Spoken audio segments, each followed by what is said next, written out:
Today, there is a generally positive anticipation regarding the health crisis that we have been dealing with in the past year or a little under a year. COVID has been getting worse almost every day. It has claimed hundreds of thousands of lives in the United States alone. Hundreds of thousands of other people are suffering and struggling with that disease now. I have heard in the news today that the authorities have approved a vaccine that is expected to help us put that global crisis behind us at one point. Nothing makes us appreciate good news than being slammed with bad news after bad news. It is sadness that highlights the joy in our lives. The Old Testament prophet Isaiah was talking to a kingdom that was slammed hard by its enemies all around. He even foretold the ultimate decline and fall of the northern kingdom of Israel, which at the time comprised of tribes like Zebulun and Naphtali in the region that we know today as Galilee. But in the midst of that time, he also shared with them the good news of their deliverance, the way the good news of the vaccine are preached today in the news. And that must have been comforting to the people. He said in chapter 9 of his book, "The people that would be there in Galilee who walked in darkness have seen a great light. Those who dwelt in the land of the shadow of death, upon them a light has shined." He says, "You have multiplied the nation and increased its joy. They rejoice before you according to the joy of harvest, as men rejoice when they divide the spoil." He says that those people who are being hit by their enemies in that kingdom that is about to fall, they have a reason to celebrate the way people celebrate when they win over their enemies or when they gather the harvest. What was the reason behind that joy? He continues to say, "For unto us a child is born, and a son is given, and the government will be upon his shoulder, and his name will be called Wonderful Counselor, Mighty God, Everlasting Father, Prince of Peace." Centuries later, the Apostle Matthew tells us in his gospel that Isaiah's deliverance prophecy spoke of nothing short of the coming of Christ. I wish the delivering work of Christ would be credited with as much coverage as the COVID vaccine today.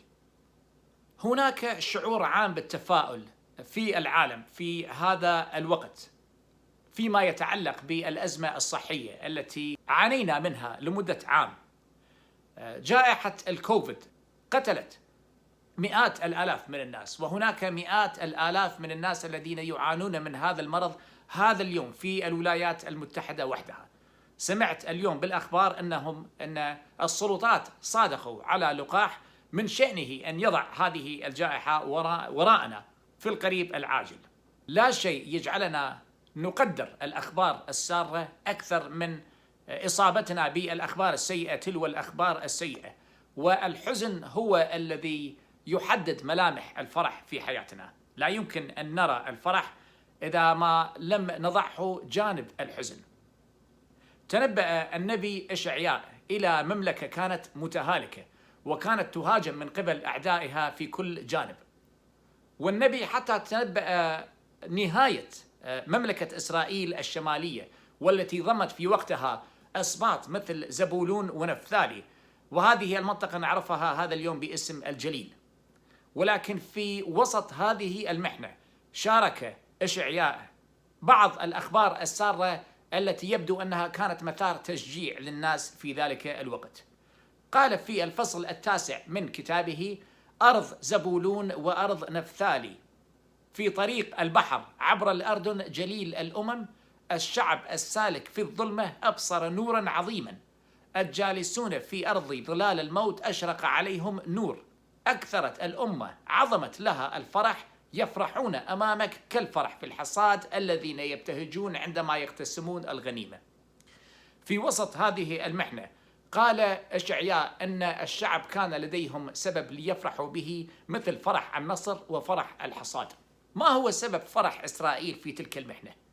يقول إشعياء لاحقا: لأنه يولد لنا ولد ونعطى ابنا وتكون الرئاسة على كتفه ويدعى اسمه عجيبا مشيرا إلها قديرا أبا أبديا رئيس السلام. بعد عدة قرون نقرأ في إنجيل متى وهو أحد رسل المسيح أن نبوءة الخلاص التي بشر بها أشعياء لم تكن إلا عن المسيح، عن مجيء المسيح. كم أود لو نحتفل بعمل المسيح المخلص كما نحتفل بلقاح الكوفيد.